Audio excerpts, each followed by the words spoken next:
The research vessel drifted through the cold void of space like a wounded animal. Emergency lights bathed the corridors in deep red. The hum of failing life support systems filled the air with a sound that made every crew member's stomach turn with fear. Captain pressed her four-fingered hand against the cracked viewport, watching the distant stars spin slowly as her ship lost control of its stabilizers. Her pale blue skin had grown darker with stress, a biological response her species could not hide. Behind her, the bridge crew worked frantically at damaged consoles, trying to keep what remained of their systems alive. "How long do we have?" she asked, her voice steady despite the terror building inside her chest. First officer looked up from his station, his large amber eyes filled with calculations and grim news. "Oxygen reserves will last perhaps 40 standard cycles, but the hull breach in Section 7 is spreading. I estimate structural failure in 20 cycles, maybe less." 20 cycles, less than 3 standard days by galactic measurement, closed her eyes and let out a long breath. They had been a scientific expedition, sent to study the unusual energy readings at the edge of the Forbidden Zone. They had expected to find natural phenomena, perhaps a dying star or a black hole in its early formation. Instead, they had found the memory of the attack still burned fresh in her mind. The massive warships had appeared without warning, dropping out of hyperspace like predators emerging from shadow. They were a plague upon the galaxy, raiders and slavers who had terrorized peaceful civilizations for thousands of years. Their empire had grown fat on the suffering of others, and they feared nothing and no one. The vessel had tried to run. They were scientists, not warriors. Their ship carried no weapons beyond basic meteor defense systems. They had sent distress signals to every frequency they knew, begging for help from the Galactic Council, from nearby patrol fleets, from anyone who might hear them. No response had come. They were too far from civilized space, too close to the Forbidden Zone that every species had learned to avoid, too isolated and too unimportant for anyone to risk sending help. They had toyed with them for hours before growing bored. Their weapons had torn through the research vessel's shields like claws through paper. They had crippled the engines, destroyed the communications array, and left the ship to drift and die. Perhaps they thought it more amusing to let the crew suffocate slowly in the darkness of space rather than grant them a quick death. Now they drifted at the very edge of the Forbidden Zone, their ship slowly spinning toward a region of space that no species had explored in living memory. Legends spoke of ancient dangers there, of civilizations that had risen and fallen before the current galactic powers had learned to crawl. Most believed those stories were myths, fairy tales to frighten children. But as stared into that dark expanse of stars, she felt something watching her from the void. "Captain," Communications Officer Myra called out, her voice trembling. "I have managed to restore partial function to the secondary transmitter. It is weak, but we can send a signal." Hope flickered in his chest, small but desperate. "Contact the Council. Contact anyone. Send our coordinates and tell them what happened." Myra's delicate fingers moved across her console, but her expression grew confused. "Captain, there is a problem. The transmitter's range is limited. The only direction we can broadcast with any strength is—" She paused, looking toward the viewport and the darkness beyond. "Into the Forbidden Zone." Silence fell over the bridge. Every crew member turned to look at their captain, waiting for her decision, felt the weight of their lives pressing down upon her shoulders. She was responsible for them, 27 souls who had trusted her to lead them home safely. "There is nothing in the Forbidden Zone," said quietly. "It has been abandoned for. The ancient species that once lived there are long extinct.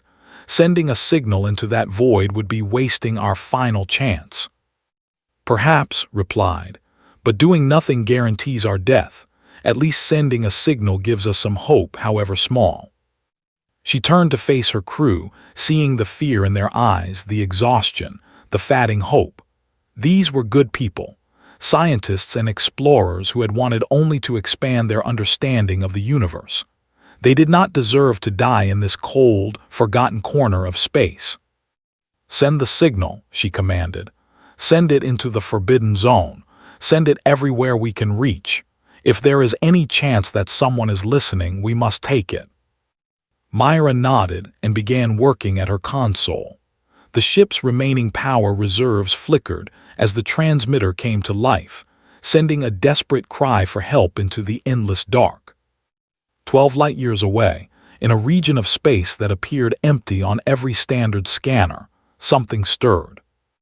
The signal was weak, barely a whisper against the background radiation of the cosmos. But the listening station buried deep within an asteroid had been designed to hear whispers. Its sensors were the most advanced in the galaxy, built by hands that had learned to survive on a world that tried to kill them every single day. Human hands. Lieutenant Commander Sarah sat up straight in her chair as her console began displaying incoming data. She had been stationed at Listening Post 7 for 18 months, monitoring the dead space between human territory and the regions controlled by the Galactic Council. It was boring work, the kind of assignment given to officers who had annoyed someone important or who were being tested for patience and dedication. Sarah had learned to fill her shifts with music, books, and the occasional game of chess against the station's AI. But now, for the first time in her entire tour, something was happening. "Computer, analyze incoming transmission," she ordered, leaning forward to study the data streams flowing across her screen. "Analysis complete," the AI responded in its calm, neutral voice.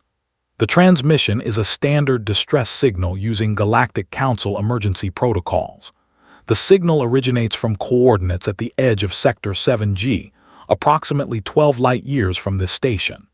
The transmission shows signs of severe signal degradation, suggesting the source vessel has sustained significant damage to its communication systems." Sarah's fingers flew across her console, pulling up more detailed information. The Galactic Council. Those were the aliens who had discovered humanity 300 years ago and immediately declared Earth a quarantine world. They had taken one look at human history, at Earth's ecosystem of predators and prey, at the diseases and natural disasters that shaped the human species, and they had labeled the planet a Category 12. No alien had set foot on Earth since that initial survey. The Council had drawn a line around human space and forbidden any species from crossing it. They had expected humanity to remain trapped on their dangerous little world, slowly developing until they either destroyed themselves or grew civilized enough to join the galactic community. They had underestimated humans badly. In 300 years, humanity had reverse-engineered the alien probe that had visited their world.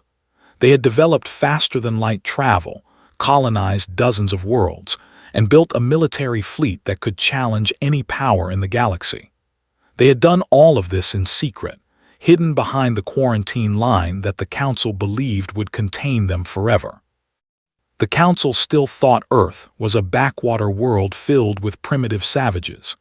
They had no idea that humanity had been watching them, learning from them, preparing for the day when they would step out of the shadows and reveal themselves to the galaxy.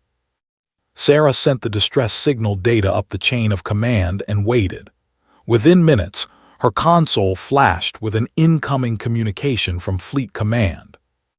Admiral Stone appeared on her screen, his gray hair cropped short and his dark eyes sharp with interest. Stone was a legend in the human defense fleet, a veteran of the colony wars who had helped design many of the tactics that made human ships so feared among those few aliens who knew of their existence. "Lieutenant Commander," he said, "I have reviewed the signal you forwarded. Tell me your assessment." Sarah straightened her spine, aware that she was speaking to one of the most powerful officers in human space. "Sir, the signal is a standard Council distress call. Based on the coordinates, the source vessel is drifting near the edge of what the aliens call the Forbidden Zone, which is what they call our hidden territory. The signal strength and degradation pattern suggest a ship that has suffered catastrophic damage. They are dying, sir. Stone nodded slowly, his expression unreadable. The Forbidden Zone. That is what they call the region they have avoided for 1,000 years because their sensors cannot penetrate our stealth fields. A thin smile crossed his face. They believe that region is haunted by the ghosts of dead civilizations. They have no idea that we have been building warships there for 3 centuries. Yes, sir, Sarah confirmed. But this distress signal was sent intentionally toward the Forbidden Zone. Either they are desperate enough to try anything, or they somehow detected something that made them believe someone might be listening. Desperate most likely, Stone replied. Our stealth technology is beyond anything the Council has developed. There is no way they could have detected our presence. He paused, studying something off-screen. The vessel is a research ship based on its configuration. They are scientists and scholars, a peaceful species that has never harmed anyone. They are also members of the Galactic Council in good standing. Sarah waited, sensing that the Admiral was weighing options in his mind. The human policy toward the galaxy had always been one of isolation and secrecy. They watched, they learned, they prepared. But they did not interfere in galactic affairs. They stayed hidden in the shadows, waiting for the right moment to reveal themselves. Sir, she said carefully, the signal indicates that the vessel was attacked. The damage pattern suggests weapons fire from ships. Stone's expression darkened. They were known even in human intelligence circles. Slavers, pirates, conquerors. They had built their empire on the suffering of weaker species, and they had never faced serious resistance because the Galactic Council was too bureaucratic and too divided to challenge them effectively. The Council will not send help, Stone said quietly. They never do when they are involved. They debate and discuss and form committees while innocent people die. No, sir, they will not, Sarah agreed. Silence stretched between them. Sarah could see the conflict in the Admiral's eyes, the war between duty and conscience that every human officer struggled with. They had spent 3 centuries building their strength in secret. Revealing themselves now, before they were ready, could expose humanity to dangers they were not prepared to face. But somewhere out there, innocent people were dying. People who had done nothing wrong except exist in a galaxy that was cruel and indifferent to their suffering. Lieutenant Commander, Stone said finally, his voice firm with decision. Forward the signal coordinates to the First Fleet. Tell them to prepare for immediate deployment. Sarah felt her heart leap in her chest. Sir, are we going to respond? Stone's jaw tightened, and for a moment, Sarah saw something fierce burning in his eyes. Something that had been passed down through generations of humans who had fought and survived and refused to accept a universe where the strong preyed upon the weak without consequence. We are, Lieutenant Commander. We evolved on a planet that tried to kill us every single day. We survived ice ages and plagues and predators and each other. We built civilizations from nothing and pulled ourselves up from the mud through sheer stubborn refusal to die. He leaned forward, his presence filling the screen. And one thing that humanity has never been able to tolerate is the suffering of innocents while we have the power to help. Yes, sir, Sarah said, her voice steady despite the excitement building inside her. Send the signal, Stone commanded. Tell the First Fleet to scramble. Tell them that someone is calling for help and we are going to answer. The First Fleet was humanity's largest and most powerful military formation. 50 warships, ranging from nimble destroyers to massive dreadnoughts, crewed by men and women who had trained their entire lives for combat. They had never faced an alien enemy in battle. Their exercises and war games had prepared them for this moment, but no simulation could truly replicate the reality of interstellar war. Admiral Stone stood on the bridge of the flagship, the dreadnought unconquered. Around him, officers worked at their stations with quiet efficiency, preparing the ship for faster-than-light travel. The other vessels of the fleet were visible through the viewport, dark shapes against the distant stars. their running lights blinking in synchronized patterns. "Fleet status?" Stone asked. Captain Diana, his second-in-command, checked her console. "All ships report ready for hyperspace jump. The fleet can depart on your command." Stone nodded. He had spent 30 years preparing for this moment, wondering how humanity would first reveal itself to the galaxy. He had imagined many scenarios: a diplomatic envoy, a first contact meeting, perhaps a defensive action against an alien incursion into human space. He had never imagined that their first act on the galactic stage would be a rescue mission. But perhaps that was fitting. Humanity had always been at its best when it was helping others. The same species that had produced history's greatest monsters had also produced its greatest heroes. They had built hospitals and schools and charities alongside their weapons and warships.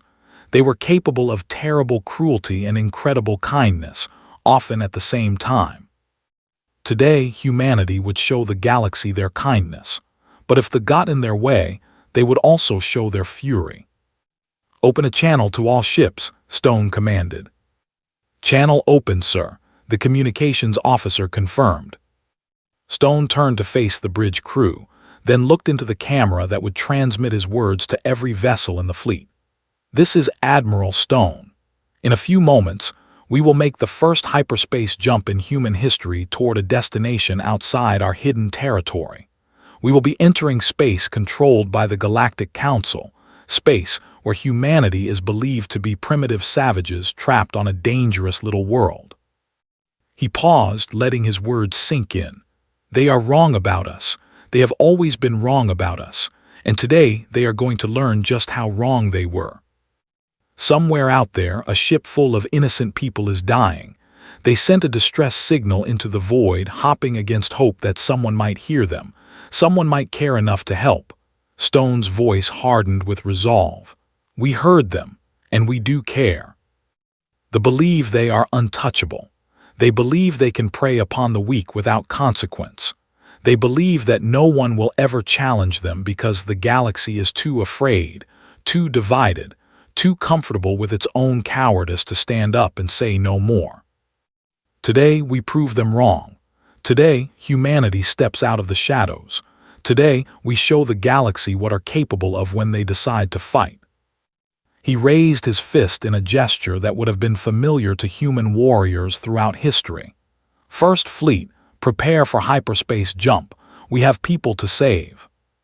Captain had given up hope. 12 cycles had passed since they sent the distress signal. 12 cycles of watching their oxygen reserves drop, of hearing the hull creak and groan as the damage spread, of holding her crew members as they wept with fear and despair. No response had come. No one was coming to save them. She had gathered her crew in the main cargo bay, the largest intact space remaining on the ship.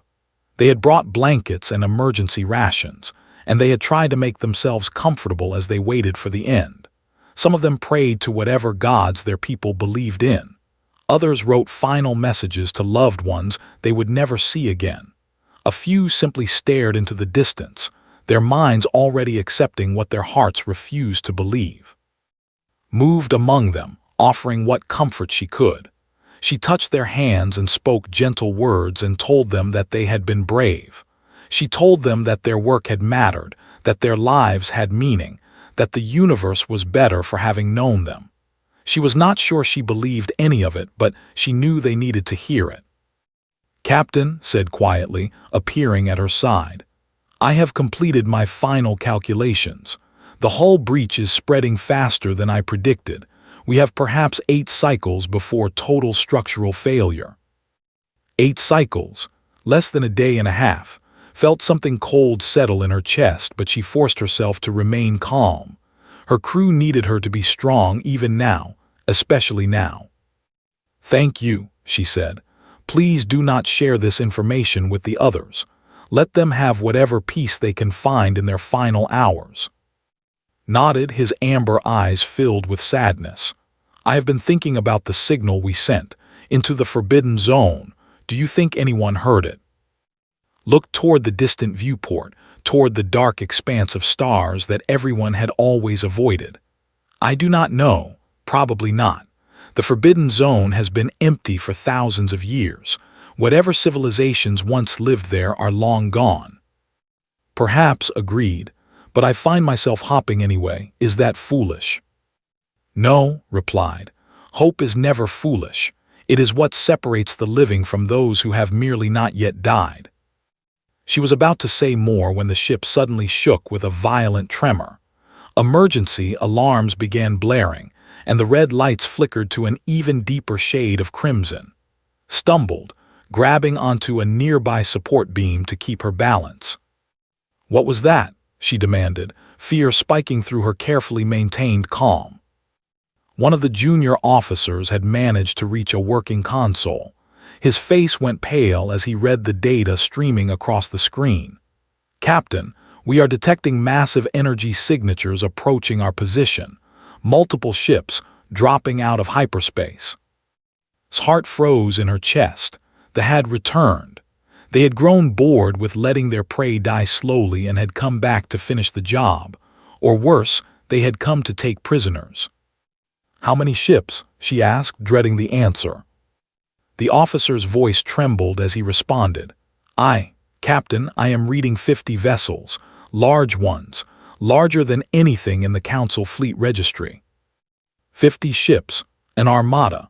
Felt her legs weaken, but she forced herself to stand tall. If these were her final moments, she would face them with dignity. She would not give them the satisfaction of seeing her cower. All crew members remain calm, she announced, her voice carrying across the cargo bay. We have incoming ships.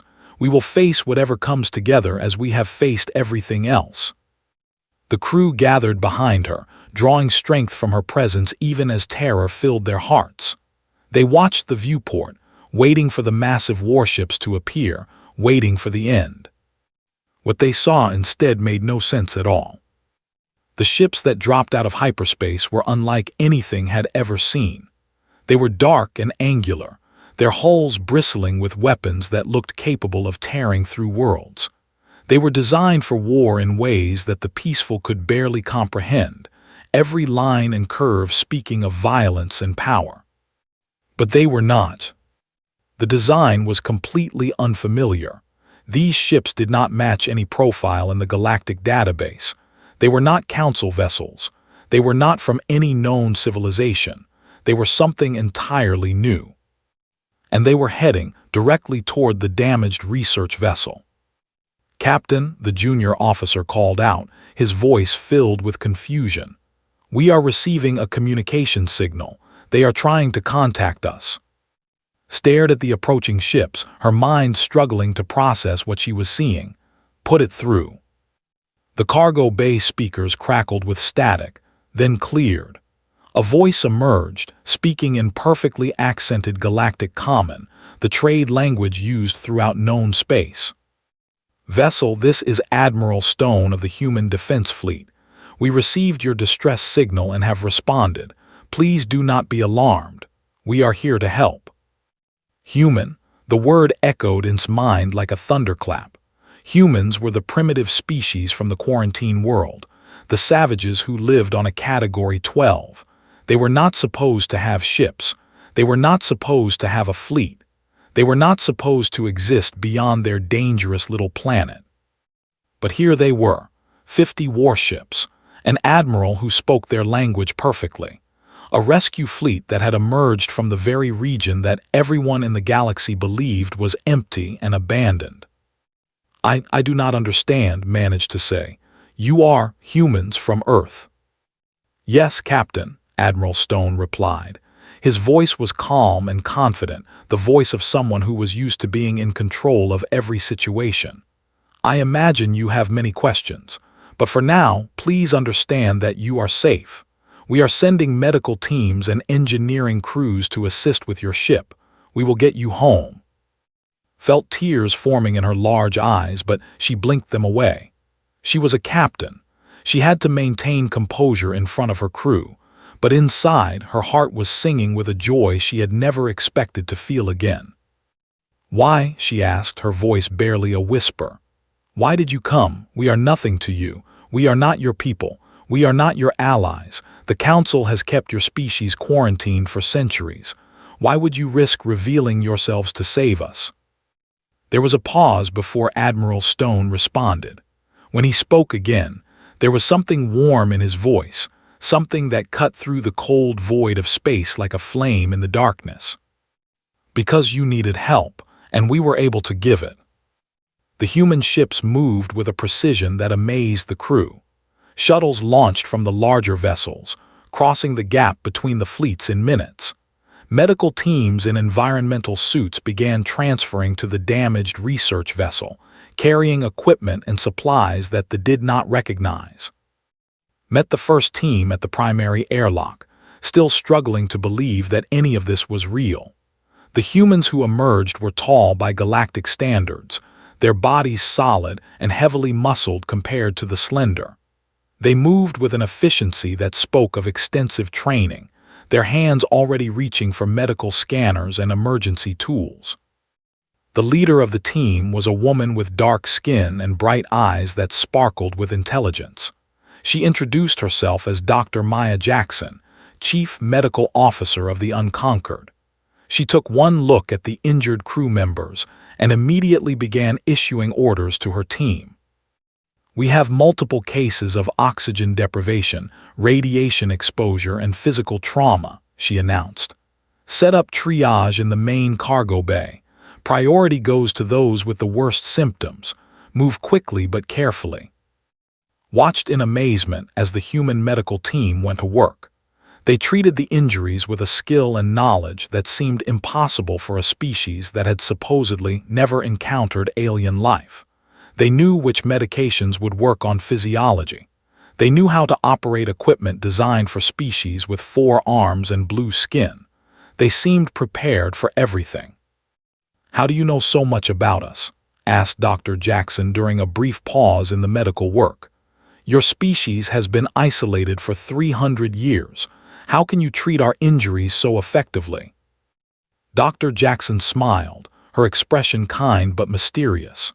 "We have been watching the galaxy for a long time, Captain, learning everything we could about every species, every technology, every scrap of knowledge available. Your people believe that we are primitive savages, but we have spent 3 centuries preparing for the day when we would join the galactic community." "You have been preparing," repeated confused. "Preparing for what?" "For moments like this," Jackson replied. "For the chance to prove that humanity is more than the monsters the galaxy fears. For the opportunity to help those who need it, even when helping is dangerous and difficult." Before could respond, another human team arrived. These were engineers, led by a burly man with graying hair and hands that looked capable of building or breaking anything they touched. He introduced himself as Commander Robert and immediately began assessing the damage to the ship. "The hull breach is worse than we thought," he reported after a quick survey. "But we can stabilize it. My team will patch the critical sections and restore basic life support. It will not be pretty, but it will keep the ship together long enough to get everyone to safety." Safety asked, "Where are you taking us?" "That depends on you, Captain," a new voice said. Turned to find another human approaching. This one was older than the others, with gray hair and dark eyes that seemed to see everything at once. He walked with the confidence of someone who had spent a lifetime making difficult decisions and living with the consequences. This, she realized, must be Admiral Stone. "Admiral," she said, bowing her head in the traditional gesture of respect. "I do not have words sufficient to thank you for what you have done. You have saved my crew when no one else would come. You have given us our lives back." Stone returned the bow with a nod of his own head. "No thanks are necessary, Captain. We did what anyone should have done. What the galaxy should have done but was too afraid or too indifferent to attempt." His words carried a weight that felt in her bones. The Galactic Council had failed them. The alliance that was supposed to protect peaceful species like they had abandoned them to die. But these humans, these supposed savages from a deadly world, had crossed the void to save strangers they had never met. "You asked where we are taking you," Stone continued. The answer is anywhere you wish to go. We can return you to space, or we can bring you to a neutral system where you can contact your government. The choice is yours." "And what of you?" asked. "What will happen to your people now that you have revealed yourselves? The Council will learn of this. They will investigate. They will discover that humanity is far more advanced than they believed." Stone's expression remained calm, but thought she saw something fierce flicker in his eyes. "Let them investigate. Let them discover the truth. We have spent 3 centuries hiding in the shadows, building our strength, preparing for the moment when we would step into the light. Perhaps that moment has come sooner than we planned, but we are not afraid." "The Council will not react well," warned. "They do not appreciate surprises, and the idea that a species from a Category 12 has developed technology equal to or beyond their own, it will frighten them." "Good," Stone replied simply. "Perhaps a little fear will motivate them to be better, to actually protect the species they claim to represent instead of debating and discussing while innocents die." Their conversation was interrupted by a call from the bridge. One of the officers, restored to functionality by the human engineering team, had detected something on long-range sensors. "Captain Admiral Stone," the officer reported, his voice tight with new fear. "I am detecting multiple hyperspace signatures at the edge of sensor range. The energy patterns match warships, 20 vessels incoming at high speed." Felt her blood run cold. The slavers had returned. Perhaps they had detected the human fleet's arrival. Perhaps they had been planning to come back all along. But whatever the reason, they were coming now, and they were coming in force. She turned to Admiral Stone, expecting to see fear or concern on the human's face. Instead, she found something that made her breath catch in her throat. The Admiral was smiling. It was not a pleasant smile. It was the smile of a predator who had just spotted prey, the smile of a warrior who had spent his entire life preparing for exactly this moment. His eyes had gone hard and cold, like weapons being activated for combat. 20 ships, Stone said quietly, as if he was confirming dinner reservations rather than facing an enemy armada. "How interesting." "Admiral," said urgently, "they are dangerous. Their warships are heavily armed and their crews are experienced fighters. They have terrorized the galaxy for. You must retreat. Take your people and flee before they arrive." Stone turned to face her and in that moment understood something fundamental about humans that she had never grasped before. They were not savages. They were not primitive. They were something far more terrifying. They were survivors. They had evolved on a world that tried to kill them every day. They had fought through ice ages and plagues and predators and wars. They had clawed their way up from the mud through sheer force of will, refusing to die no matter how many times the universe tried to destroy them. And that experience had forged them into something that the galaxy had never seen before. "Captain," Stone said, his voice calm and certain, "they have spent 1,000 years terrorizing species who could not fight back. They have grown fat and lazy on easy victories. They have never faced an opponent who was willing and able to stand against them." He straightened his uniform and turned to face the viewport, where the stars were beginning to shimmer with the telltale distortion of incoming hyperspace wakes. "Today that changes. Today they'll learn what happens when they attack people under human protection. Today they learn what it means to face in battle." The fleet emerged from hyperspace in a formation designed to intimidate. 20 warships, their hulls bristling with weapons, their engines burning with the promise of destruction. They had expected to find a crippled research vessel and perhaps a few rescue ships from the Council that they could easily destroy or drive off. What they found instead made their commanders freeze with confusion. The strange dark ships were already moving into combat formation. They were outnumbered, but they showed no signs of retreat. Instead, they were advancing, closing the distance between the two fleets with a speed and precision that suggested complete confidence in their own abilities. "Commander L," leader of the strike force, stared at his tactical display with growing unease. These ships did not match any known profile. Their design was completely alien, unlike anything in the galactic database, and their energy signatures suggested weapon systems that were far more powerful than they should be. "Identify those vessels," he ordered, his voice harsh with irritation. "Contact the Galactic Registry. Find out what species we are dealing with." His communications officer worked frantically at the console, but the results only deepened the mystery. "Commander, there is no match in any database.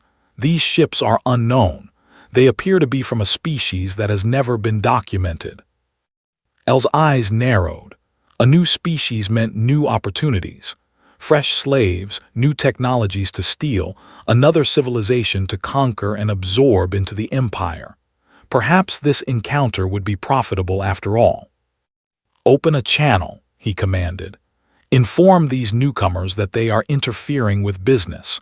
Tell them to surrender their ships and crew, and we will grant them a quick death." The channel opened, and El began his standard intimidation speech. He had delivered variations of this speech hundreds of times throughout his career. It always worked. Every species in the galaxy knew to fear every species backed down when faced with overwhelming force. He never got to finish. Before he had spoken 3 sentences, a human voice cut through the channel. It was calm and polite, but there was something underneath the words that made El's spine go cold. "Vessels, this is Admiral Stone of the Human Defense Fleet. The ship and its crew are under our protection. You will withdraw from this system immediately. This is your only warning." Human. The word triggered distant memories in El's mind. The primitive species from the quarantine world. The savages who had been locked away behind the Council's isolation barrier for 3 centuries. But these ships were not primitive. These weapons systems were not savage. Something was very wrong here. "Human," El replied, forcing confidence into his voice. "You are the beasts from you are nothing. You are trapped on your poisonous planet, barely capable of building simple machines. You cannot threaten You are mistaken," Admiral Stone replied, and now there was no politeness left in his voice. "We are not trapped. We have never been trapped. We have been waiting, building, preparing, and now we have decided to show the galaxy what can do. This is your final warning, Commander. Withdraw your ships or we will destroy them." El felt something he had not experienced in decades of conquest, genuine uncertainty. But he was a commander. He had built his reputation on aggression and dominance. He could not show weakness in front of his crew, in front of his fleet. "You are outnumbered," he snarled. 20 ships to your 50, but your vessels are untested. You have never faced real combat. You are bluffing." "Perhaps," Stone acknowledged. "There is only one way to find out." The channel closed. El stared at his tactical display, watching the human ships continue their advance. They moved with perfect coordination, maintaining their formation even as they closed to weapons range. They showed no fear, no hesitation, no doubt.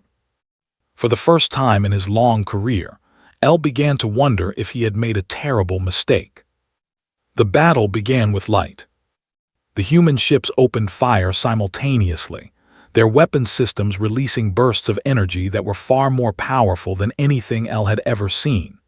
His tactical display lit up with warning indicators as the first salvo struck his forward shields.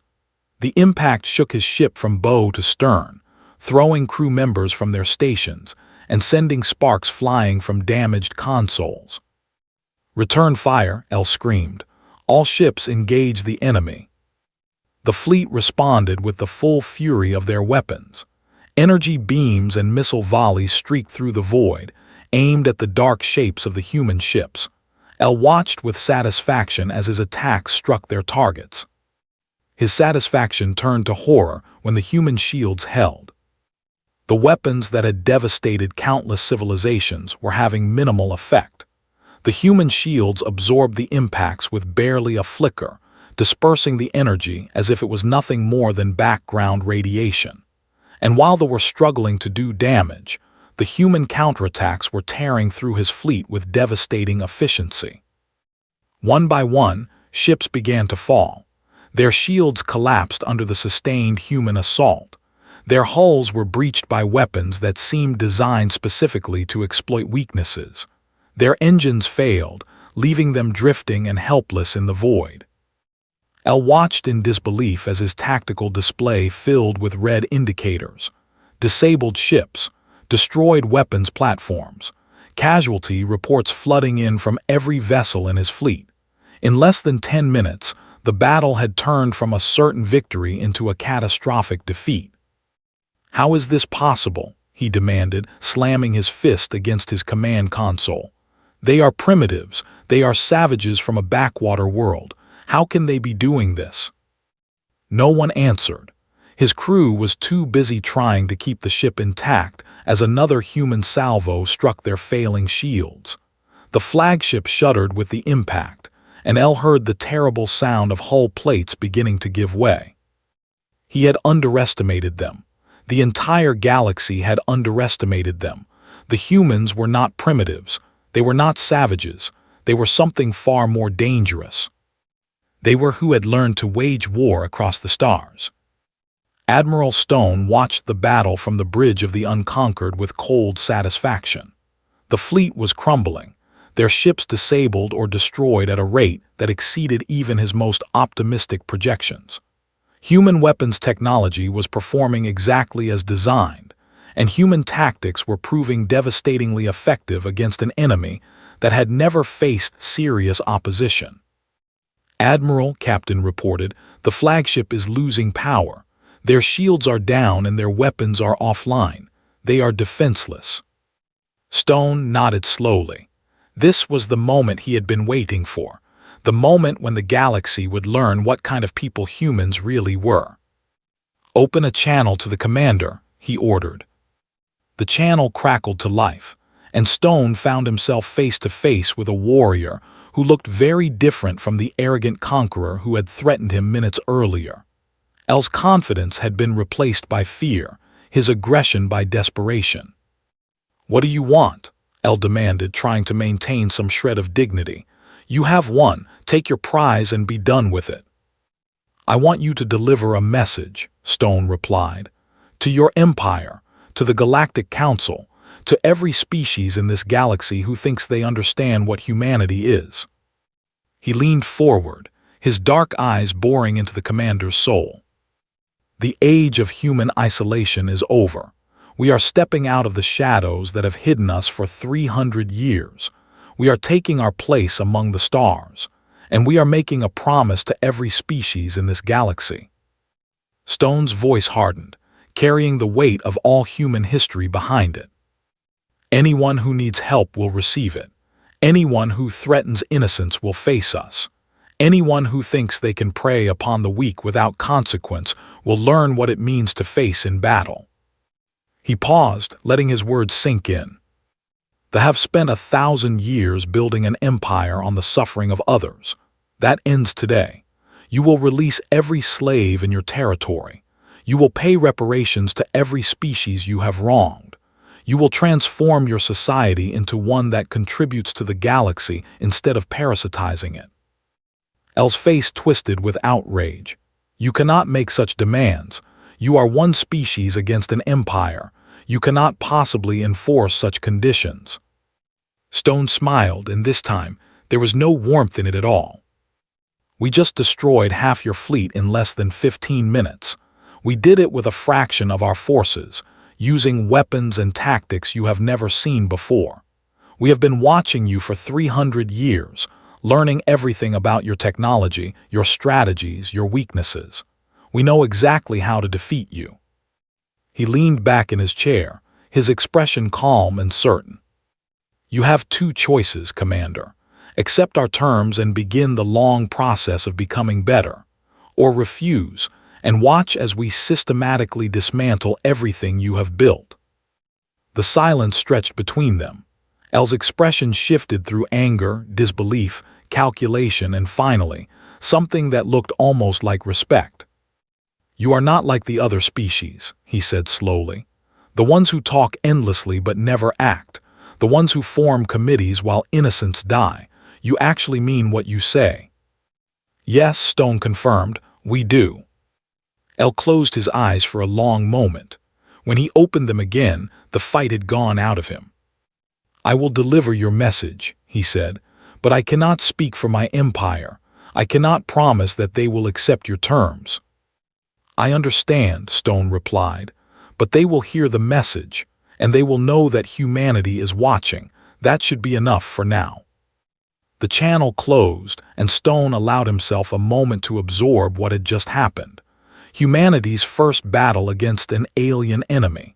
Humanity's first victory. Humanity's first step onto the galactic stage. It would not be their last. Captain stood on the repaired bridge of her ship, watching as the remnants of the fleet limped away into hyperspace. The human vessels were still maintaining their defensive formation around the research ship, their weapons powered down but their shields still active, just in case. She had watched the entire battle from this position, unable to look away even though her mind had struggled to process what she was seeing. The humans had not just won. They had dominated. They had fought with a precision and ferocity that made the legendary warriors look like amateurs by comparison. And they had done it to save strangers, to protect people they had never met, from a species they had no obligation to help. Captain said quietly, appearing at her side. The human medical teams have finished treating our injured. All crew members are expected to make full recoveries. Nodded, still staring at the human ships through her viewport. They really came, she murmured. We sent a signal into the void, hopping for a miracle, and they actually came. Yes, agreed. The galaxy believed they were savages, primitives from a dangerous world, but they built all of this in secret. They prepared for centuries, and when we needed help, they did not hesitate. What kind of species does that? Asked. What kind of people spend 300 years building weapons of war, only to use them defending strangers? Was quiet for a moment before responding. Perhaps that is the wrong question. Perhaps we should ask, what kind of world creates such people? What kind of environment forges beings who are capable of such violence and such compassion at the same time? Thought about the world called Earth, the category 12 that everyone in the galaxy avoided. A planet of predators and prey, of diseases and disasters, of constant struggle and competition. A world that killed the weak and made the strong ever stronger. And yet the humans had not become monsters. They had not let their harsh environment turn them into beings like the. Instead, they had used their strength to protect others. They had taken the violence bred into them by evolution and directed it against those who preyed upon the innocent. Perhaps that was what made them truly remarkable, not their technology or their tactics or their weapons, but their choice, their decision to be protectors instead of predators, their commitment to using their power for something greater than themselves. A communication signal chimed on the restored console, turned to find Admiral Stone's face appearing on her screen. Captain, he said, they have withdrawn. You and your crew are safe. Thank you, Admiral, she replied, her voice thick with emotion. I still do not fully understand why you did this, but I am grateful beyond words. Stone's expression softened slightly. You do not need to understand everything, Captain. Sometimes it is enough to know that help exists, that there are people in the universe who will answer when you call. He paused, then continued in a more formal tone. My engineers estimate that your ship is stable enough for travel. We will escort you to the nearest neutral system where you can contact your government and arrange transport home, unless you have other preferences. Considered the offer. She could return to space, report what had happened, and watch as the Galactic Council debated endlessly about what to do, or she could do something more. Admiral, she said slowly, I would like to make a different request. Instead of returning to space immediately, I would like to accompany your fleet. I would like to learn more about your people, to understand who you really are. Stone raised an eyebrow. That is an unusual request. Your government will be wondering what happened to you. Your family will be worried. I will send messages to reassure them, replied. But I believe that understanding humanity is more important than rushing home. The galaxy is about to change, Admiral. Your species is going to transform everything we thought we knew about the universe. I want to be part of that transformation. For a long moment, Stone studied her through the screen. Then slowly he nodded. Very well, Captain. You are welcome aboard the Unconquered. We have much to discuss, and the journey ahead will be long. Perhaps together, we can begin building a better understanding between our peoples. Felt a smile spreading across her face. It was the first genuine smile she had experienced since the nightmare began. I would like that very much, Admiral.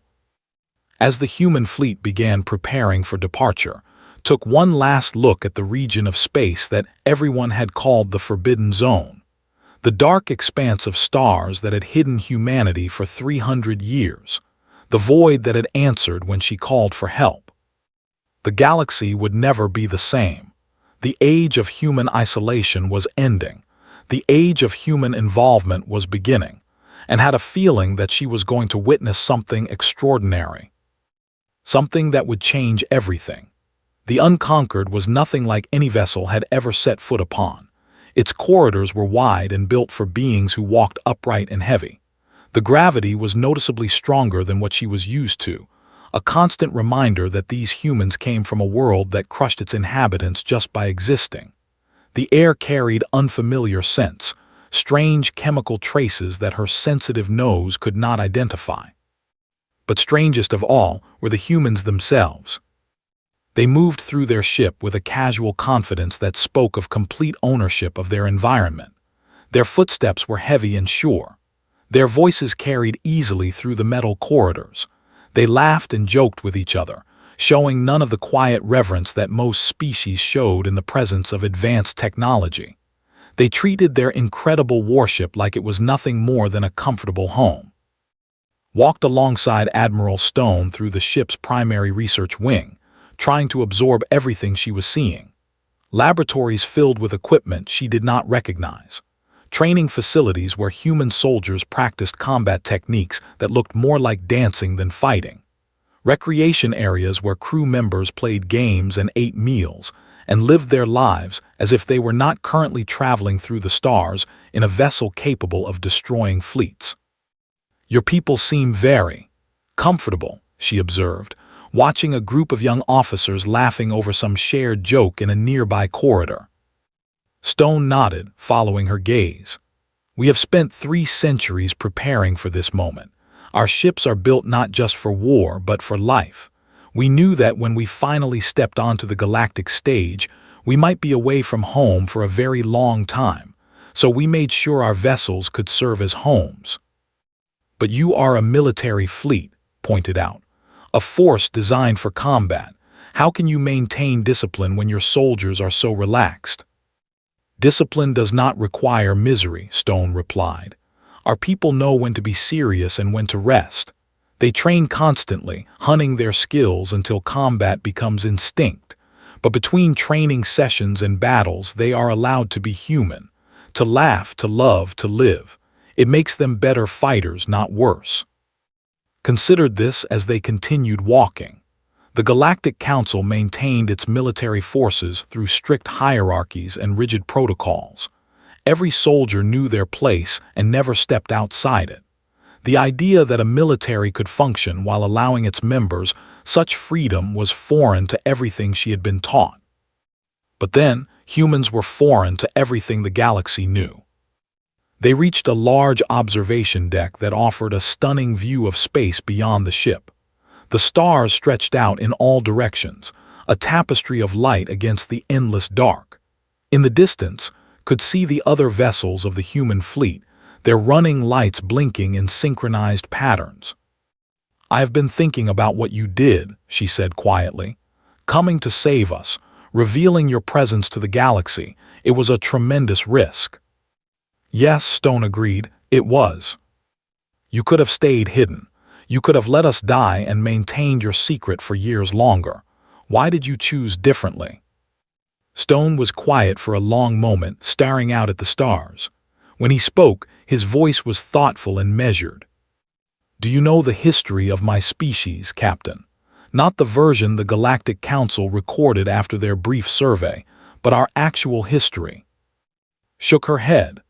"I only know what the quarantine reports contained. That Earth is a Category 12. That humanity is a violent and dangerous species. That contact should be avoided until they develop sufficient civilization." "The reports were not wrong about Earth being dangerous," Stone said. "Our world has tried to kill us in every way imaginable. Ice ages that covered our continents in glaciers. Diseases that wiped out entire populations. Predators that hunted us in the dark. Natural disasters that destroyed civilizations overnight.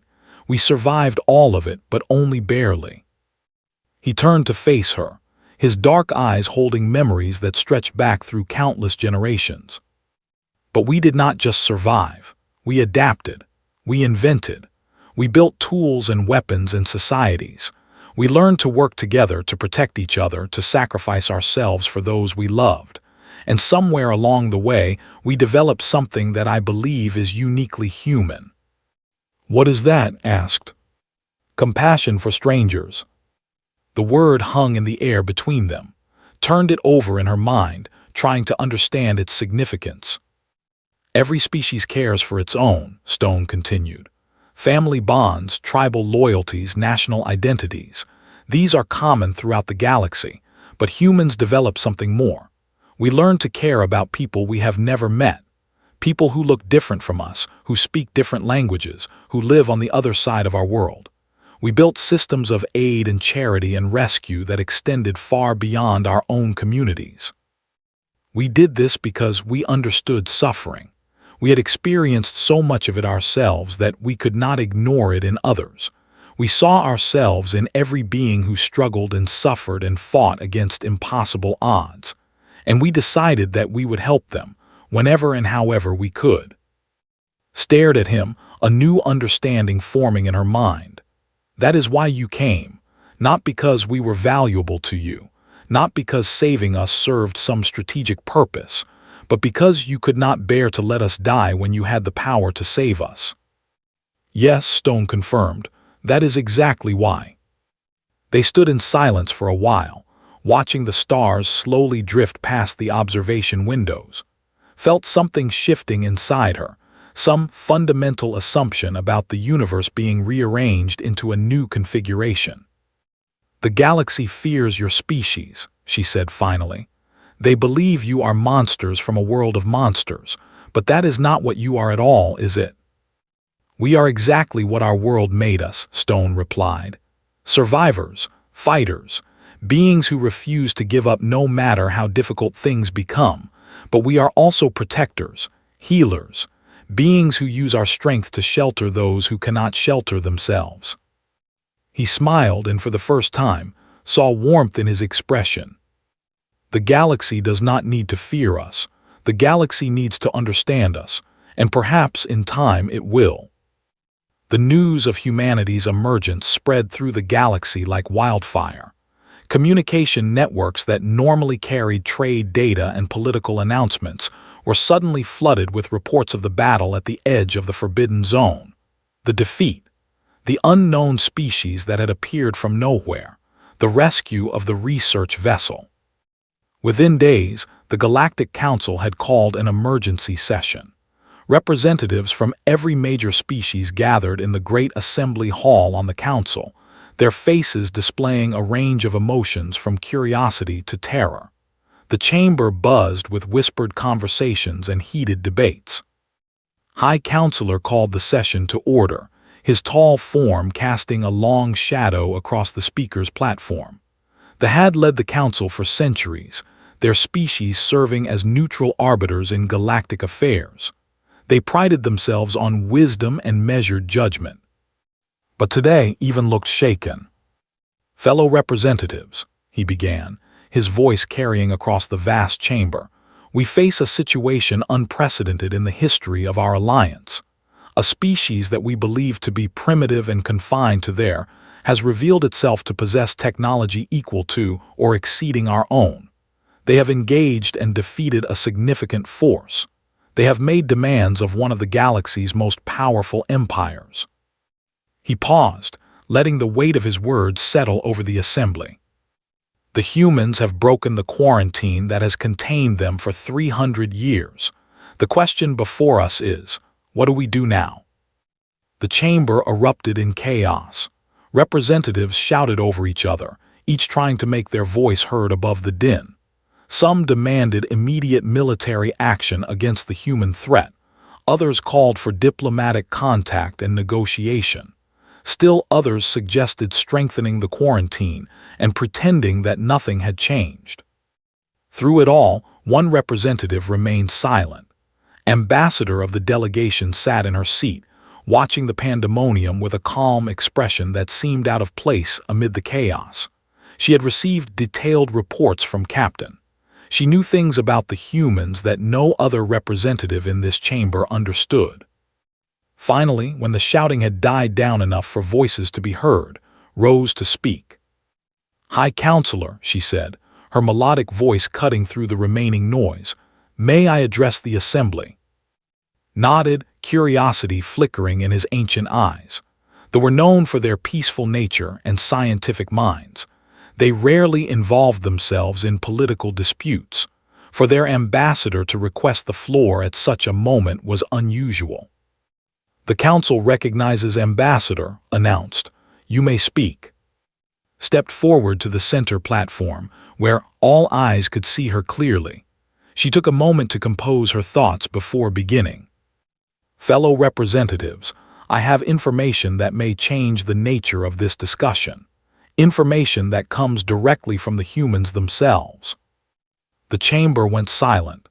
Every being present leaned forward, eager to hear what she had to say. 3 days ago, a research vessel was attacked by raiders near the edge of the region we call the Forbidden Zone. The ship was crippled. Its crew was dying. Standard distress signals were sent, but no help came. No council patrol, no allied vessel, no response at all. Her voice remained calm, but there was an undertone of accusation that made several representatives shift uncomfortably in their seats. In desperation, the crew sent a signal into the Forbidden Zone itself, into the region that we have avoided for 1,000 years because our sensors cannot penetrate its interior. They expected nothing. They hoped for a miracle. And a miracle came. The humans responded within hours.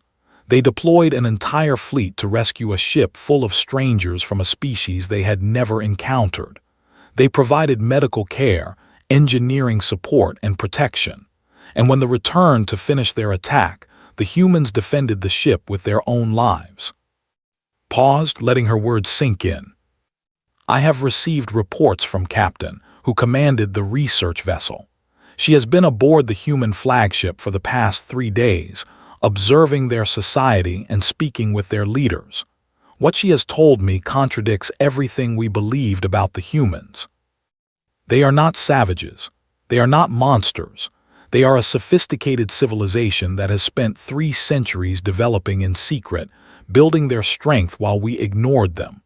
They chose to reveal themselves not out of aggression or ambition, but out of compassion, because they could not stand by while innocents suffered." A voice from the assembly interrupted her. "Ambassador, with respect, you are being naive. These humans come from a Category 12. Their planet breeds killers. The fact that they have developed advanced technology only makes them more dangerous, not less." Turned to face the speaker, a representative from one of the more militaristic council species. "I understand your concern, representative, but consider the facts. The humans had superior firepower in that battle. They could have destroyed the entire fleet. Instead, they disabled the enemy vessels and allowed the crews to retreat. They showed mercy to beings who have never shown mercy to anyone." Does that sound like the behavior of mindless killers? Or does it sound like a species that chooses how to use its strength? The chamber fell into thoughtful silence. Even the most hawkish representatives seem to be reconsidering their positions. Continued. The humans have made it clear that they do not seek conflict with the Galactic Council. They wish to join the galactic community, to contribute their technology and resources to the common good. But they have also made it clear that they will not tolerate the predatory behavior that has plagued this galaxy for too long. Though the marauder clans, the slave guilds, for centuries these forces have preyed upon peaceful species while the Council debated and discussed. The humans have declared that this ends now. Anyone who threatens innocence will face them in battle. She looked around the chamber, meeting the eyes of each representative in turn. We have a choice, fellow counselors. We can treat the humans as enemies and likely face the most devastating war in galactic history. Or we can treat them as potential allies and perhaps find that the galaxy has gained a powerful defender. They have made our choice. We will support human membership in the Galactic Council. We will work to build bridges of understanding between our species. And we will trust that beings who risked everything to save strangers will prove worthy of that trust. She returned to her seat, leaving the chamber in stunned silence. The aftermath of Ambassador's speech rippled through the council for days. Factions formed and reformed as species debated the proper response to humanity's emergence. Some called for immediate negotiations. Others insisted on maintaining distance until more information could be gathered. A few still demanded military preparation, though their voices grew quieter as more details of the human victory over them became known. Meanwhile, aboard the Unconquered, Captain was discovering just how different humans were from anything she had expected. She had been given guest quarters near the ship's science wing, a comfortable cabin that had clearly been modified to accommodate her physiology. The gravity was slightly reduced. The lighting had been adjusted to frequencies more comfortable for her eyes. Small touches that showed the humans had thought carefully about how to make her feel welcome. Dr. Maya Jackson had become her primary guide to human culture. The chief medical officer seemed to have adopted as a personal project, answering her endless questions with patience and enthusiasm. "Tell me about your," asked one evening as they shared a meal in the ship's main dining hall. The food was strange but surprisingly palatable, adapted to be safe for consumption. "What is it really like to live on a Category 12? Maya laughed, a sound that had come to find strangely comforting. "Earth is complicated, beautiful and terrifying in equal measure. We have oceans so deep that we still have not fully explored them, mountains so tall that the air at their peaks cannot sustain life, deserts that can kill in hours and jungles that can kill in minutes. And yet you survived, observed, you thrived." "We adapted," Maya corrected. "Every challenge our world threw at us, we found a way to overcome. We learned to build shelters that protected us from the elements. We developed medicine that could cure diseases that once wiped out millions. We created technologies that let us live in environments that would be instantly fatal without protection." She took a bite of her meal before continuing. "But the most important adaptation was social. We learned to work together. Early humans who tried to survive alone were quickly eliminated.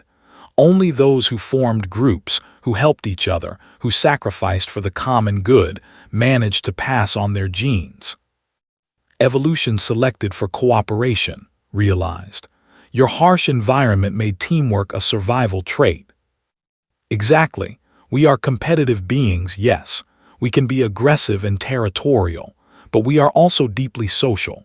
We form bonds with others that can be stronger than survival instinct itself. Parents who die to save their children. Soldiers who sacrifice themselves to protect their comrades. Strangers who risk their lives to rescue people they have never met." Thought about the fleet that had crossed the void to save her ship. The hundreds of humans who had put themselves in danger for beings they knew nothing about. It made more sense now, seen through the lens of evolutionary psychology. "You mentioned that the galaxy fears us," Maya said, "and I understand why. When other species look at humans, they see predators from a death world. They see violence and aggression and danger.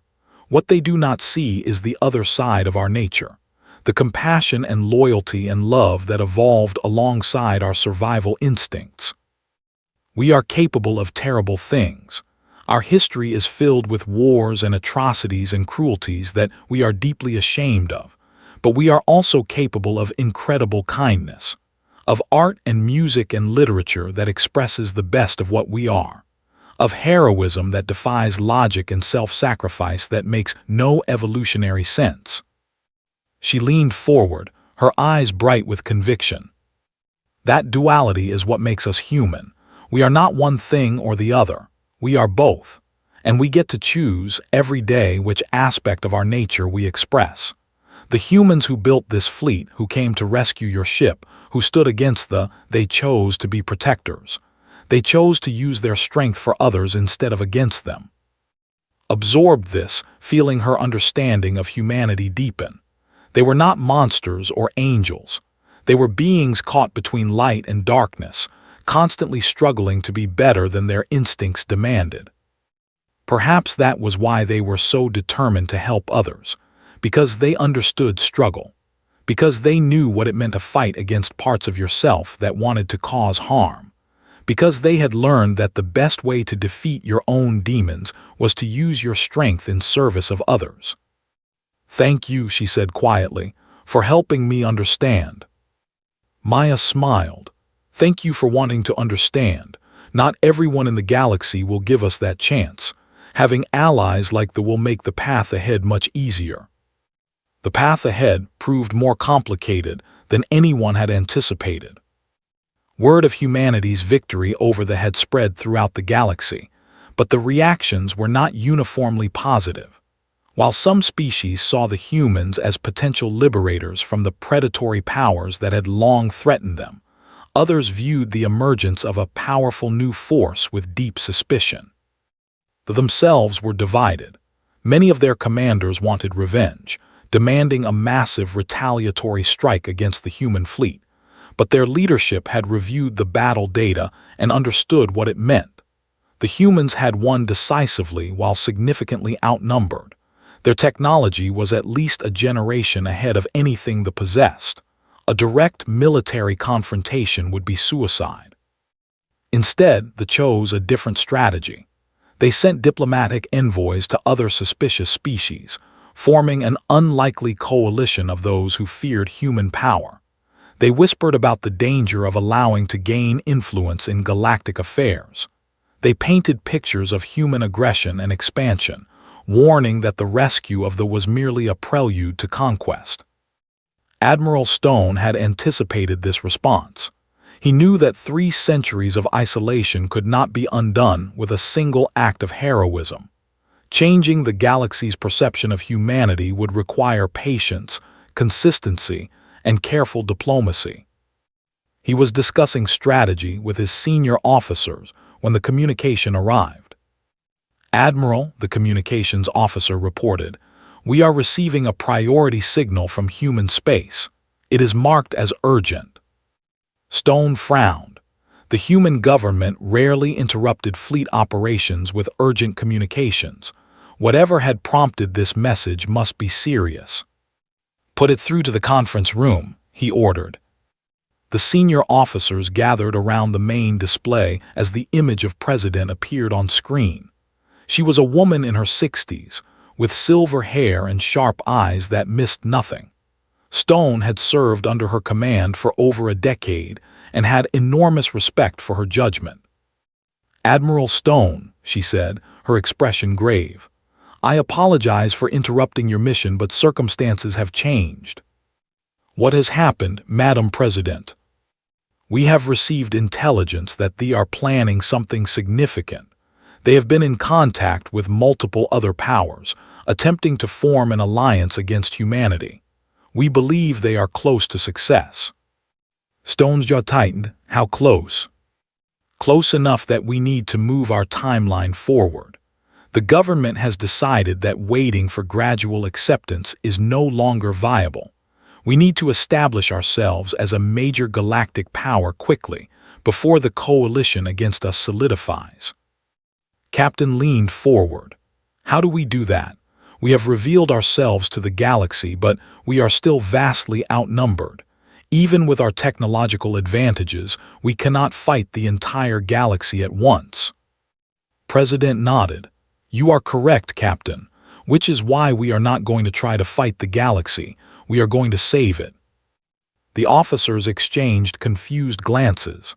Stone remained silent, waiting for the president to explain. Our intelligence networks have identified a situation developing in the neutral zone, near the borders of the Galactic Council, continued. A massive fleet of marauder clans has been gathering for the past several months. They are planning an invasion of Council space, targeting the agricultural worlds that supply food to dozens of species. The Council knows about this threat. They have been debating how to respond for weeks, but they cannot agree on a unified defense strategy. Different species have different priorities, and no one wants to commit their own forces to defend someone else's territory. If the invasion succeeds, millions of beings will die. Entire worlds will be devastated. The food supply for a significant portion of the galaxy will be disrupted, leading to famines and instability that could last for generations. Stone understood immediately. You want us to intervene? Yes, confirmed. The Council cannot protect itself, but we can protect it for them. If humanity stops the marauder invasion, we will prove beyond any doubt that we are a force for good in this galaxy. No amount of propaganda will be able to counter the reality of what we do. Stone considered the proposal. It was ambitious, risky, and potentially transformative. A military intervention on this scale would commit humanity to a level of galactic involvement that they could never walk back. They would be choosing a side, making enemies, and putting themselves at the center of galactic politics for the foreseeable future. But they would also be saving millions of lives, protecting the innocent from predators who would destroy them without remorse, doing exactly what humans had always done when they had the power to help those in need. What about the coalition forming against us? He asked. If we move against the marauders, we will be leaving our flanks exposed to thee and their allies. We have considered that risk, replied. We believe that demonstrating our commitment to galactic security will weaken the coalition rather than strengthen it. Species will be forced to choose between joining an anti-human alliance and accepting the protection of a power that has proven it will defend them. Most will choose protection. They always do when the threat is real and immediate. They are dangerous, but they have never threatened the core Council worlds. The marauders are threatening them right now. When we stop that threat, we will have more allies than enemies. Stone nodded slowly. The logic was sound, even if the execution would be challenging. How much time do we have? The marauders will launch their invasion in approximately 3 weeks. You have that long to position the First Fleet and coordinate with any Council forces willing to cooperate. We are also mobilizing the Second and Third Fleets as reinforcement, but they will take time to reach your position. Understood, Stone said. We will begin planning immediately. Good luck, Admiral. The future of humanity's relationship with the galaxy may depend on what you do in the coming weeks. The communication ended, leaving the conference room in thoughtful silence. Stone looked around at his officers, seeing determination and resolve in their expressions. Well, he said finally, it appears our quiet rescue mission has become something rather larger. Comments. Captain spoke first. We have prepared for this our entire careers. Everything we have built over 3 centuries was meant for moments like this. I say we stop discussing and start doing. Dr. Jackson nodded agreement. The marauders will show no mercy to the worlds they conquer. They never have. If we can prevent that suffering, we have a moral obligation to try. Commander, the chief engineer, looked more concerned. We will be operating far from any supply lines. If we take significant damage, repairs will be difficult. We need to plan for sustainability. Then we plan for it, Stone replied. We have the best engineers in the galaxy. We will find solutions. He rose from his seat, his decision made. Contact the fleet, tell them to prepare for extended deployment, and find Captain. I believe her input could be valuable in the planning process. Sir, asked surprised, you want to include an alien in our strategic discussions? Captain knows the Council better than any of us. She understands galactic politics in ways that humans have only studied from a distance. If we are going to save the galaxy, we need to understand how the galaxy thinks. He moved toward the door, then paused and looked back at his officers. Besides, she asked to learn about humanity. What better way to understand us than to watch us fight for something we believe in? The planning sessions lasted for days. Stone assembled every expert available, from tactical officers to intelligence analysts to the handful of human diplomats who had studied galactic affairs. Captain contributed insights about council politics and marauder behavior that proved invaluable. The marauder clans were different from where they were organized into a structured empire. The marauders were loose confederations of raiding bands that only united for major operations. Their strength lay in numbers and brutality. They overwhelmed defenses through sheer force, caring nothing for casualties on either side. They will attack in waves, explained, pointing at the tactical display. The first wave will be their weakest ships, sent to absorb defensive fire and identify weak points. The second wave will be stronger, targeting the vulnerabilities exposed by the first. The third wave will be their elite forces, striking at the most critical targets. How do we counter that? Stone asked. Conventional council strategy is to meet each wave with equal force, trying to prevent breakthrough at any point along the defensive line. But this spreads defenders thin and allows the marauders to concentrate their strength wherever they choose. Looked at the human officers, seeing minds working behind their eyes. I do not know what human strategy would suggest. Your tactics are unlike anything I have studied. Stone smiled slightly. Human strategy often involves doing something the enemy does not expect. If the marauders expect us to defend passively, we attack actively. We hit their command ships before the first wave even launches. We disrupt their coordination and force them to respond to our actions instead of executing their plan.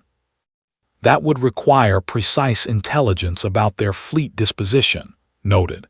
You would need to know exactly where their commanders are located. We have that intelligence, Stone replied.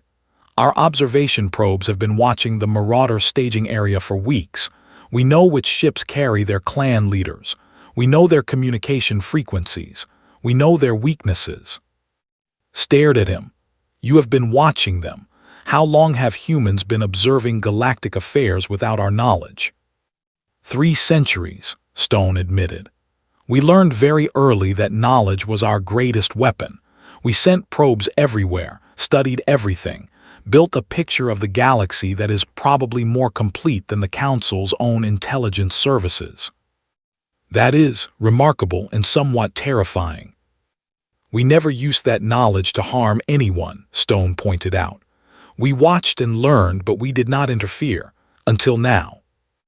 The planning continued, incorporating human intelligence and technology with understanding of galactic warfare. Gradually, a comprehensive strategy emerged. It was bold, aggressive, and completely unlike anything the Marauders or the Council had ever seen. This is risky, Captain observed when the final plan was presented. If any element fails, the whole operation could collapse. All military operations are risky, Stone replied. The question is whether the potential reward justifies the danger. In this case, the reward is saving millions of lives and establishing humanity as a trusted partner in galactic affairs. I believe that justifies considerable risk. The officers nodded, accepting the logic. They had not joined the military expecting safety. They had joined to make a difference. Very well, Stone said. Implement the plan, and may whatever gods our various species believe in watch over us." The Marauder fleet was impressive in its terrible way. Hundreds of ships, ranging from small raider craft to massive war platforms, gathered in the darkness between stars. Their hulls were decorated with trophies from conquered worlds, the remnants of civilizations that had failed to stop them. Clan Chief surveyed his fleet from the bridge of his flagship with savage satisfaction. The largest invasion force assembled in 2 generations, ready to sweep through Council space like a fire through dry grass. The agricultural worlds ahead were soft targets, defended by forces too small and too divided to resist. "The clans are hungry," his second-in-command reported. "They grow impatient waiting here in the void." "Let them hunger," replied. "Hunger makes warriors fierce. When we unleash them upon the enemy, that hunger will drive them to victory." He was about to order the final preparations for the invasion when his sensors officer suddenly stiffened. "Chief, I am detecting unusual readings at the edge of our formation. Multiple energy signatures appearing from nowhere." Frowned, explain. I cannot explain, Chief. These ships were not there a moment ago. They simply appeared." The display updated, showing a cluster of vessels materializing on the flank of the Marauder formation. They were dark and angular, their designs completely unfamiliar. They moved with a coordination that suggested a unified command structure, very different from the chaotic individualism of the clan fleet. Unknown vessels growled, "Identify them." Before his crew could respond, one of his clan leader's ships suddenly exploded. Then another. Then a third. The strikes came from the unknown ships, weapons fire that seemed to bypass shields entirely and strike directly at the most vulnerable points. The Marauder fleet erupted into chaos. Ships scattered in all directions, breaking formation as survival instincts overrode discipline. Communications channels filled with screaming as clan leaders demanded information that no one had. "What is happening?" roared. "Chief, the unknown vessels are targeting our command ships specifically. They know which vessels carry the clan leaders.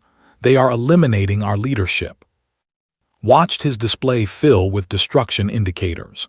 His most experienced commanders, the veterans who held the clans together, were being systematically destroyed before they could even respond.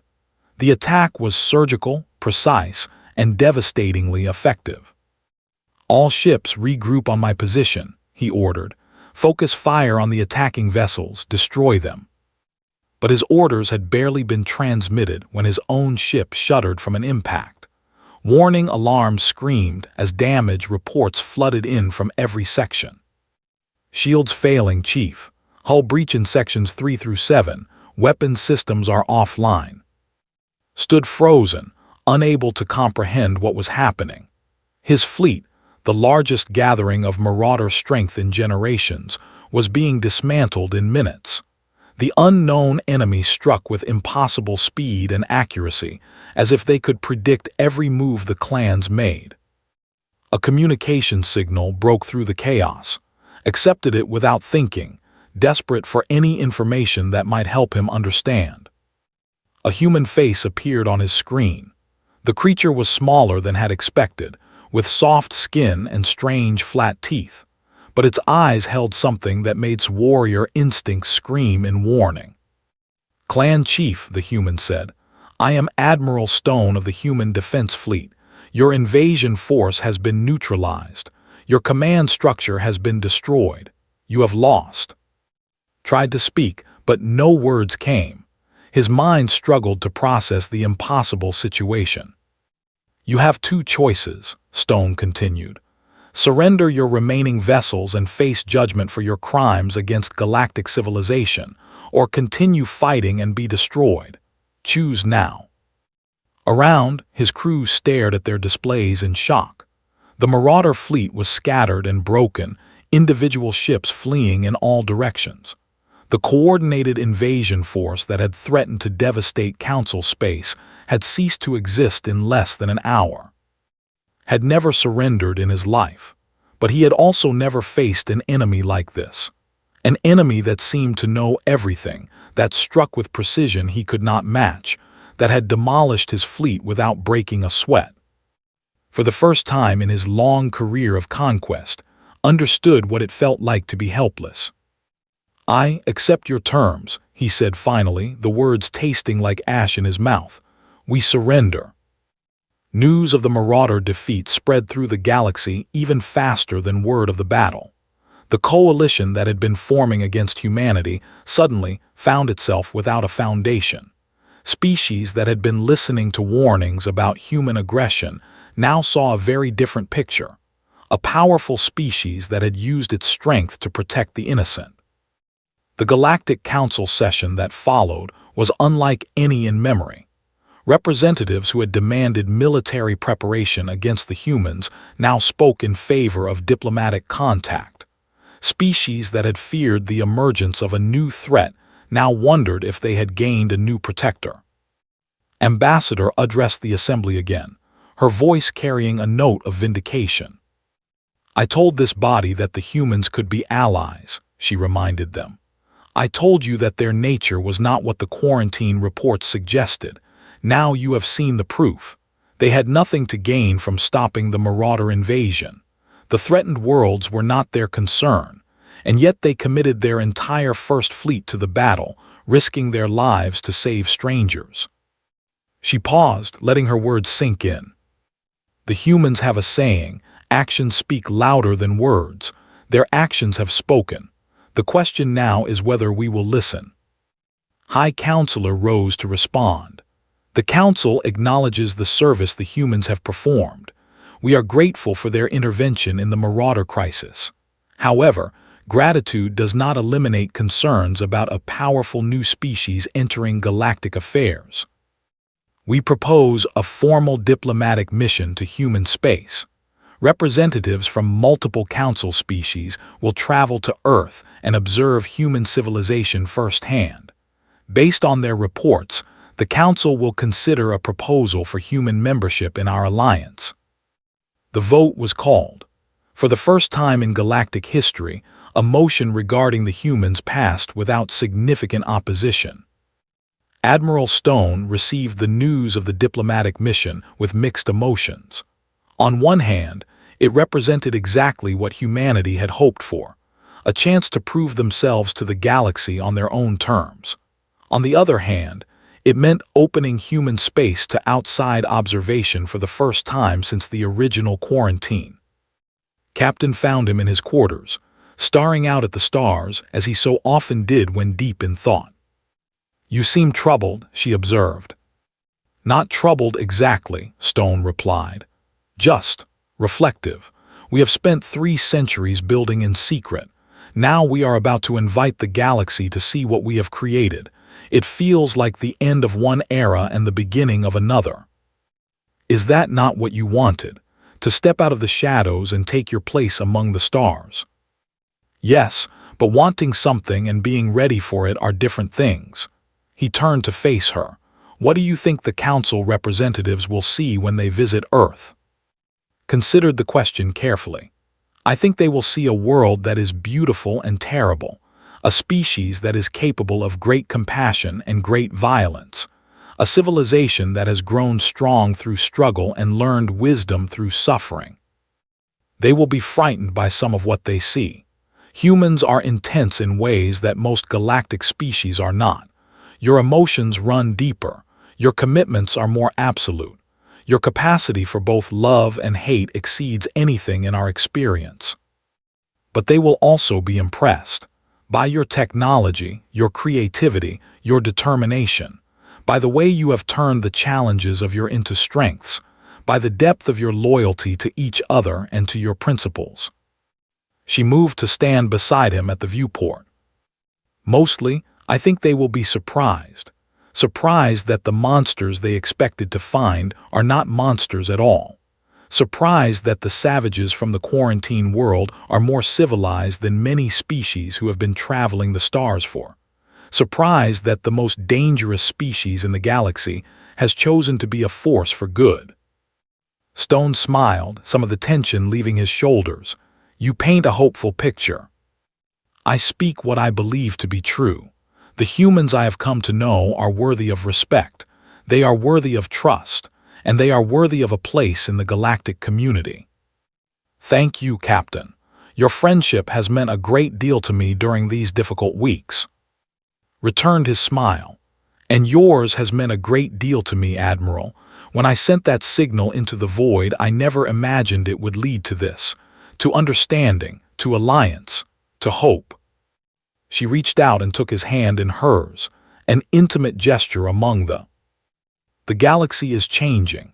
The old order of predators and prey is ending, and humanity stands at the center of that transformation, not as conquerors but as protectors. Whatever challenges lie ahead, I believe you will face them with the same courage and compassion that brought you to my rescue. Stone squeezed her hand gently. We will face them together, human and perhaps in time, all the species of the galaxy working side by side. For the first time in my memory, said quietly, I truly believe that is possible. They stood together at the viewport, watching the stars that had witnessed the birth of this new era. Behind them, the human fleet maintained its vigilant watch over the recovering galaxy. Ahead of them lay challenges and opportunities that neither could fully imagine. But they faced the future with hope, not because the path would be easy, but because they had found allies worthy of the journey. The age of human isolation had ended. The age of human partnership had begun. And somewhere in the vast darkness of space, other signals were being sent. Other species, inspired by what the humans had done, were reaching out across the void, hopping against hope that someone might hear them, hoping that help might come. They were listening, and they would answer. The galaxy had called for help, and humanity, as they always had when faced with the suffering of others, had responded. Not because they had to, but because they chose to. Because that was what it meant to be human. Because that was what it meant to be who had learned to love. The stars stretched out before them, bright with promise and possibility. And for the first time in 300 years, humans and aliens looked up at those stars together, ready to face whatever came next. Together,